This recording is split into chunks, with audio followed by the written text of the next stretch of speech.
Hola, Entonces, aló, ¿cómo está Natalie? Buen día. buen día, asambleísta. ¿Cómo está usted? Un gusto de tenerle en estos espacios. Justamente estábamos hablando sobre el tema de la Asamblea Nacional y cada vez se van disminuyendo los votos en la Asamblea. Ustedes estaban como Revolución Ciudadana apoyando al principio y cada vez se van encontrando más inconformidades en el tema con el presidente Noboa. Hola. Bueno, efectivamente nosotros en un inicio apoyamos, dimos el espacio para la gobernabilidad dentro del, digamos, el plan de gobierno de Daniel Noboa, así como le tendimos la mano también a Guillermo Lazo en un principio, pero tampoco podemos pretender que este apoyo sea un cheque en blanco. Vemos como los índices de violencia y de delincuencia a nivel del país, vemos como los niveles de corrupción, como los niveles de impunidad, los niveles de desempleo, de desatención a los principales derechos que tiene la ciudadanía, como el de la seguridad, la salud, la educación, siguen en decrecimiento y eso obviamente no podemos seguir respaldando, ¿no? Entonces, como Revolución Ciudadana nos declaramos en oposición frontal, democrática y abierta al gobierno de Daniel Noboa, pero lastimosamente lo único que intenta es seguir destruyendo al país. Ahora en este tema que es específico, la situación de Wilman Terán y el llamamiento a juicio político, entre otros temas que se debaten en la Comisión de Fiscalización de la Asamblea Nacional, vemos cuál es la situación. Lamentablemente hemos podido conocer de que prácticamente esa situación en la Corte Nacional de Justicia, en el tema judicial, nos ha dejado realmente preocupados de saber que prácticamente la justicia es manipulable en el país. Se puede hacer lo que se quiera con la justicia en el país. Bueno, lastimosamente lo que hemos vivido desde el Trujillato, desde esta consulta popular, ilegal, ilegítima e inconstitucional llamada por Lenín Moreno, recordemos que allí fue la génesis de toda la debacle nacional que estamos viviendo. Se cambió, bueno, el Consejo de Participación Ciudadana tuvo la potestad de cambiar todas las autoridades que debían haber sido nombradas mediante concurso de méritos y oposición, entre las cuales eran el Consejo de la Judicatura, que organizó de manera realmente sospechosa y realmente corrupta, por qué no decirlo así, el concurso y la designación de nuevos jueces que están lastimosamente en las Cortes Nacionales. Algunos que otros podrán de pronto ser la excepción de una regla generalizada, la Fiscalía, la Superintendencia, la Contraloría, absolutamente todo, ¿no? Y la semana anterior, fuimos testigos y de alguna manera actores de lo que se dio. Hay que recordar que tampoco es el juicio solamente a Vilma Terán, es el juicio político a tres vocales del Consejo de la Judicatura. Obviamente, Vilma Terán era el presidente en ese entonces, pero también un juicio político a Javier Muñoz y a Maribel Barreno, ex vocales. El caso de Javier Muñoz ha estado detenido y cual sospechosamente un, por ofrecerse a ser testigo anticipado, a dar un testimonio anticipado y a votar todo lo que supuestamente hice, pero más bien lo que realmente le favorece a la fiscal general de la Nación, le han dado de manera sospechosa e irregular. La fiscalía ha propuesto un, un,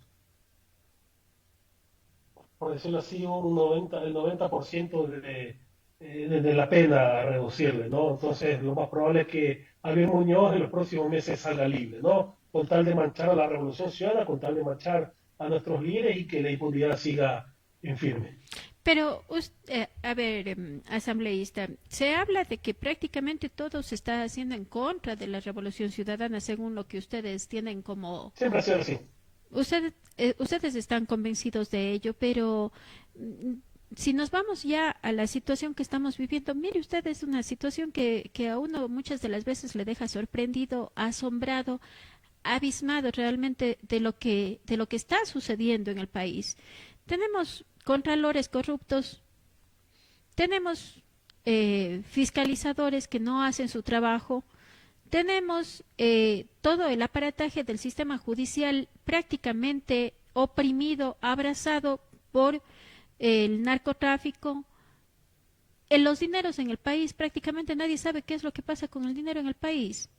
No alcanza para nada. Se está debiendo al IES, se está debiendo, las cárceles están prácticamente en una escuálida economía.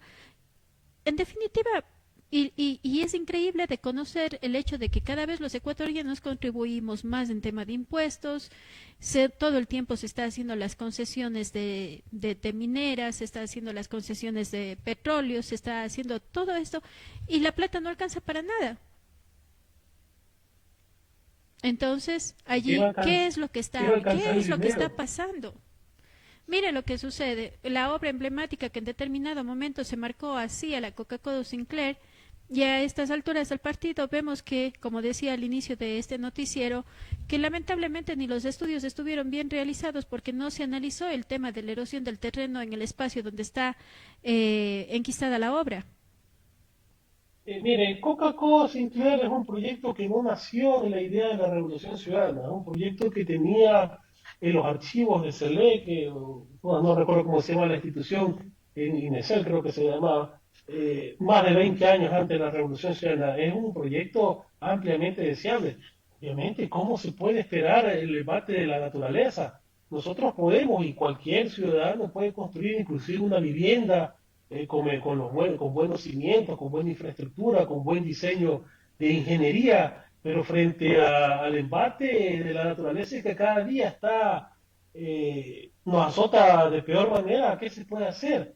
Ahora, también hay que entender, esa obra ha estado realmente abandonada, no se ha realizado los mantenimientos de la cuenca de estos ríos para así también minimizar el impacto de algunos fenómenos naturales que se pueden hacer.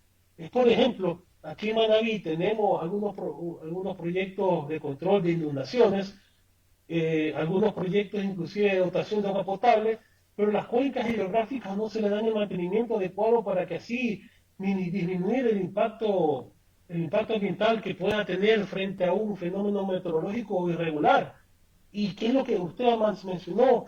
¿Qué es lo que ha pasado con la plata no alcanza? Por supuesto que sí tenemos en primer lugar el fraude de Lenín Moreno, que no solamente traicionó a la Revolución Ciudadana, que yo creería que sería lo de menos, traicionó a la voluntad popular. El Ecuador quería una continuidad del proceso político, del proyecto político de la Revolución Ciudadana, pero defraudó a todos y se unió a la rancia política neoliberal que gobernó antes inclusive de Rafael Correa. Continuamos con un gobierno neoliberal que fue la continuidad de Lenín Moreno, que es el de Guillermo Lazo, y ahora tenemos también un fraude democrático como es el de Daniel Noboa, que realiza un préstamo al FMI, al Fondo Monetario Internacional, le llega un avance de $1.000 y 860 millones de dólares aproximadamente. ¿Qué hace con esa plata? Paga deuda. Quedan 150 millones de dólares que no sé en qué la va a utilizar. De pronto, ojalá que lo haga para pagarle así como usted le ha decidido al IES, a las clínicas dializadoras, a Solca. No, esos 850 millones de dólares, más de 850 millones de dólares, fueron pagadas a deuda que ya había contraído desde el gobierno de Guillermo Lazo, el gobierno de Lenín Moreno, y actualmente también una nueva deuda que ni siquiera se ve que esté construyéndose en una obra para beneficio de todos los ecuatorianos y ecuatorianas. Esta semana pasada nada más hizo la colocación de la primera piedra en lo que supuestamente será la cárcel en Santa Elena, pero ahí tampoco la gente prácticamente habla de que ni siquiera se había hecho un tema de socialización, de que es una obra que, como siempre, ¿no? O sea, lamentablemente hay muchos administradores públicos que se plantean hacer el elefante blanco y que lamentablemente por el apuro, por la premura, no logran hacer las cosas y si las logran hacer, las hacen mal. Y ahí está, después nos están pasando. Este es un gobierno completamente improvisado. Yo en principio podría estar de acuerdo en que se construyan nuevas cárceles, pero yo creo que es mejor darle atención, por ejemplo, a las instituciones educativas, por ejemplo, comenzar a cortar de raíz los problemas de seguridad del país, que vienen desde la adolescencia, de la niñez, la incomposición familiar también, tener inclusión económica, inclusión social, generar mayor fuentes de empleo. Bueno, ya tenemos en la Asamblea Nacional que se están endureciendo las penas, pero también con un sistema corrupto como el que estamos viviendo, que nos trata de, de, de quitarnos la atención de lo realmente importante, no se está haciendo. Mire, el ex presidente del Consejo de la Judicatura, Vilma Terán, mostró los chats reveladores que lo tiene periciado, en donde la fiscal Diana Salazar realmente intenta entrometerse en las decisiones del Consejo de la Judicatura, porque el Consejo de la Judicatura tiene por mandato constitucional y de acuerdo al Código Orgánico de la Función, la Ley Orgánica de la Función Judicial, el Consejo de la Judicatura tiene el deber de sancionar a los jueces de la Corte Nacional de Justicia y demás jueces, pero como la fiscal tenía un interés especial en proteger, por ejemplo, al juez Macías, vino en contra de Vilma Terán mire, y en Vilma Terán nosotros no le tenemos ningún aprecio personal porque inclusive fue uno de los jueces que sentenció por influjo psíquico a Rafael Correa. Miren las declaraciones últimas de la ex vocal Maribel Barreno, en donde manifestó que el ex vocal también, Javier Muñoz, le advirtió, ándate del país porque en este testimonio anticipado yo voy a ir Ya en salió contra de el nombre, todos. sí. Yo prefiero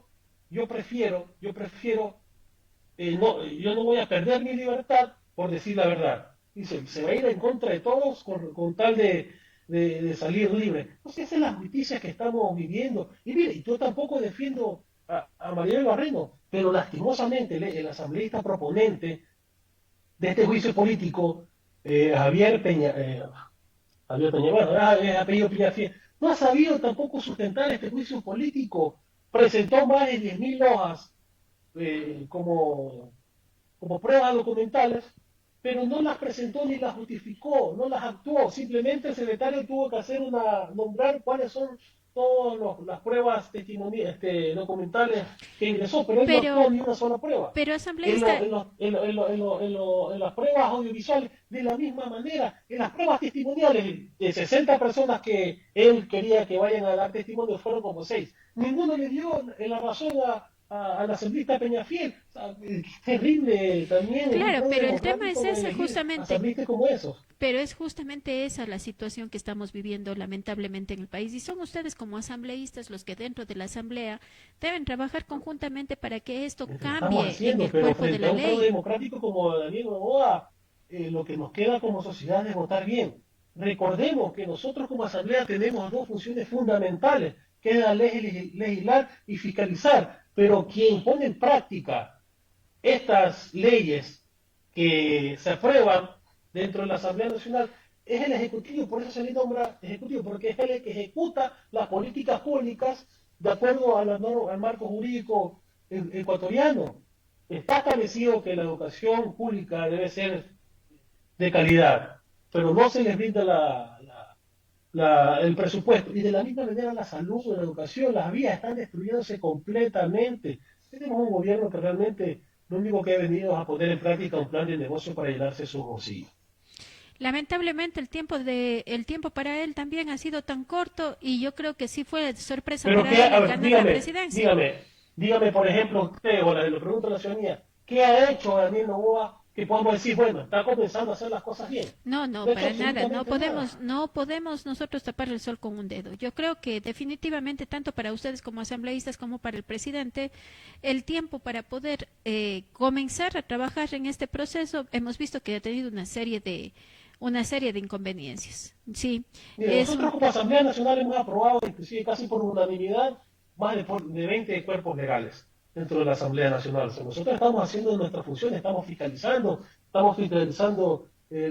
como comisión de fiscalización la crisis energética, otras comisiones están fiscalizando el tema de las deudas a los gobiernos autónomos descentralizados, también el tema de las deudas que tienen el IES y el Ministerio de Salud Pública a los servidores externalizados de algunos servicios, a Solca, etcétera, ¿no? Pero lastimosamente también hay algunos asambleístas que están protegiendo al gobierno y tenemos un gobierno que prefiere gastar 850 millones de dólares de un préstamo en pagar otro préstamo en vez de invertirlo en el país que tanto Cuando necesita. usted menciona otros préstamos, pagar con un préstamo es tapar un hueco con otro hueco, ¿no? Usted lo ha dicho. Entonces, pero tomemos en cuenta, por ejemplo, hay muchas deudas que vienen arrastrándose desde el 2019. ¿Y cuándo se pretende pagar eso entonces?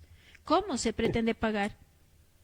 Mire, si seguimos arrodillándonos al Fondo Monetario Internacional, esto va a ser un círculo vicioso interminable. Mire, cuando fuimos Revolución Ciudadana como gobierno, nunca aceptamos un préstamo del Fondo Monetario Internacional. Nos decían, no, sí, que el Fondo Monetario Internacional prestaba a menor porcentaje de interés. Podría ser, pero es que los préstamos del Fondo Monetario Internacional vienen con condiciones, vienen Claro, condicionadas. es lo Reduce normal, el ¿no? gasto público, quita los subsidios de los combustibles, no invierta en lo que necesita el país y solamente paga la deuda. Eso es inconcebible. Claro, lógicamente, todo, a ver, eh, como usted menciona todo el tiempo, el tema del gobierno de la Revolución Ciudadana cuando estuvo en el poder era el escenario completamente diferente, pues habían recursos, el petróleo estaba a un muy buen precio, entonces todos esos dineros de alguna manera hubieron la posibilidad de invertir, ¿no?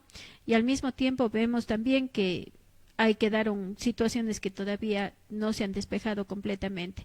Ahora prácticamente el país está en una quiebra total.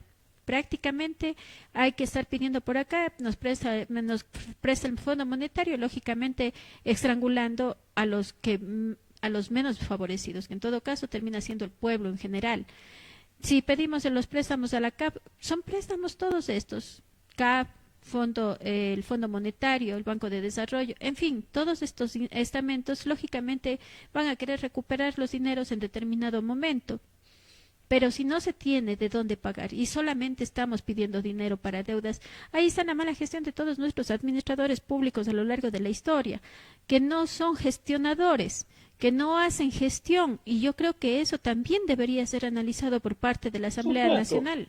por supuesto, pero mire, por ejemplo, cuando nosotros endeudábamos, lo hacíamos para construir hidroeléctricas, lo hacíamos para construir y cambiar la matriz productiva, no nos endeudábamos para pagar deuda.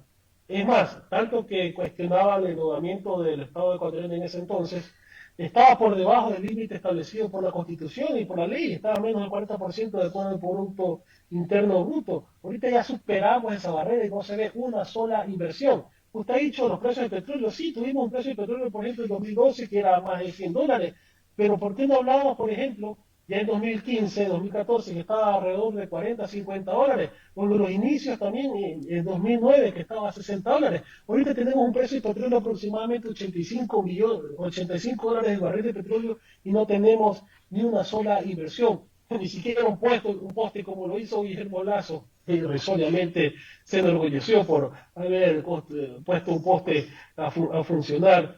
Eh, Estamos completamente a la deriva, tenemos un gobierno que no invierte en lo público, un gobierno que sigue tocando, metiéndole la mano al bolsillo a los ecuatorianos, un gobierno que es indolente, que no le importe que estén matando y asesinando a los ciudadanos en los barrios, en las comunidades, en las ciudades. Tenemos un gobierno que no le importa que estemos nuevamente en un éxodo masivo a otros países donde nuestros ciudadanos, nuestros compatriotas estén siendo expulsados del país porque no tienen oportunidades nuevamente. Aquellos patriotas que regresaron al país, yo inclusive lo digo con, como una experiencia propia, familiares que en algún momento salieron del país, regresaron porque vieron mejores oportunidades aquí, se han vuelto a ir del país a buscar a Europa, a Estados Unidos, a otros países del mundo, a buscar mejores días. Pero yo creo que también es responsabilidad, o por lo menos por responsabilidad del pueblo ecuatoriano en elegir bien a nuestros mandantes. Ya basta del TikTok, ya basta de los cartones, ya basta de los zapatos rojos, lo están matando, lo están Así asfixiando está la situación. esta clase empresarial. Realmente es preocupante, es muy preocupante, porque vemos que como dice un compañero, por donde se purga sale el pus. Sí. En el Así es. tema, por ejemplo, en el tema de educación, definitivamente no hay nada de inversión, más bien ha habido una reducción en el tema de inversión y conociendo de que Ni cada vez siquiera hay para el más niños, mantenimiento, ni no, siquiera para el no hay mantenimiento. infraestructura, no hay profesores. Acá se está cerrando el ciclo Sierra Amazonía y sé de muchas instituciones en donde prácticamente los padres de familia han tenido que pagar Así al es. profesor para que venga contratado a dar clases en una escuela pública, porque no asignaron jamás Así es. al docente que se haga cargo de Mire, ese grupo. nosotros como proyecto político nos hubiéramos quedado un poco, bueno, más tranquilos, por decirlo así. Si por lo menos se hubiera mantenido la obra pública que está vigente. Ya, pedirle a Lazo, al mismo Moreno de Novoa que construya más hospitales, que construya más unidades educativas, más hidroeléctricas, es pedirle peras al olmo. Pero por lo menos mantenerla, darle mantenimiento. Las educaciones públicas, por lo menos, mantenerlas cada vez que inicia el año lectivo, darle el Aquí tenemos presupuesto el necesario para que siga funcionando. El Instituto Ecuatoriano de Seguridad Social, el Hospital José Carrasco Arteaga, en donde no pueden hacer una tomografía porque el tomógrafo está dañado y ni Así es. siquiera le dan mantenimiento. Mire, aquí en Bahía de Caracas, yo soy de Bahía de Caracas, la provincia de Manaví, ahí el Centro de Salud Materno Infantil del IES, tienen más o menos 5 meses, 6 meses de que el aire acondicionado se ha dañado. Y por estos problemas no puede encenderse el equipo rayos X ni puede encenderse el equipo de ecografía. Es increíble lo que está pasando. Miren los servidores externalizados de salud, de limpieza, de Es seguridad, una de desestructura total del alimentación, no tienen sistema. deuda. Estamos viviendo una Así es. desestructura total del Entonces sistema. necesitamos como ecuatorianos votar bien, votar correctamente ¿Y cómo y hacer sabemos un que no simple nos vamos a análisis. equivocar?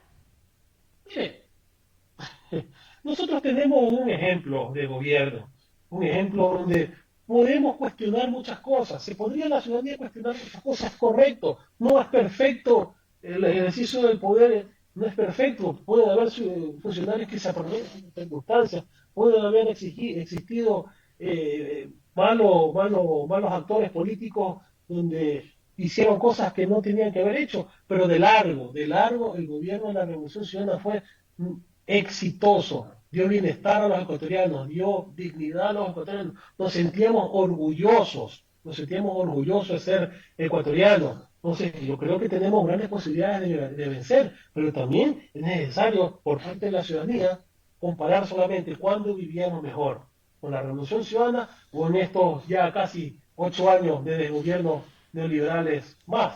Estamos Posiblemente hace conociendo, 8 por años ejemplo, de ahora gobierno. la intención de la ministra de Trabajo de querer observar los contratos colectivos de todas de las hidroeléctricas y todos estos espacios en donde se habla de sueldos dorados y lamentablemente ya salió el Frente de Trabajadores a decir que está yéndose en contra de la Constitución. ¿Por qué los asambleístas no hacer algo para que favorezca ese tema de fiscalización, ese tema de control, ese tema de análisis de lo que Entre está los temas, sucediendo?